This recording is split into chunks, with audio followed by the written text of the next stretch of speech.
My Read 180 student is a 12-year-old African-American 7th grader at Waverly Middle School. We'll call him Jay. Jay likes the video game Fortnite and enjoys watching and playing basketball. His favorite player is LeBron James.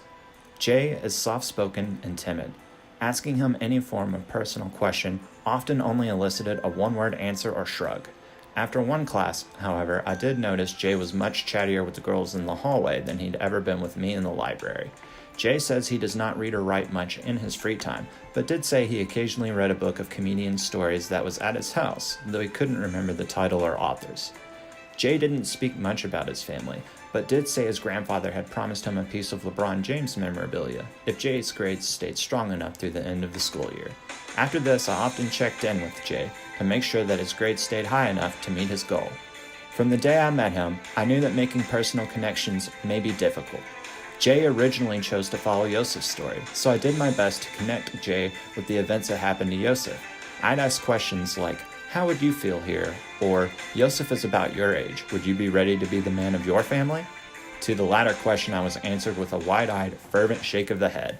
When I could, I'd also tie in sports themes to connect Jay to the story. I was pleasantly surprised when he knew who Jesse Owen was, as I made the connection to Hitler's prejudices against people who weren't like him. These connections seemed to work well, and I could tell Jay was really enjoying immersing himself in the story. When considering the modified cognitive model, Jay's shortcomings come at the top, with phonological awareness, decoding, and sight word knowledge.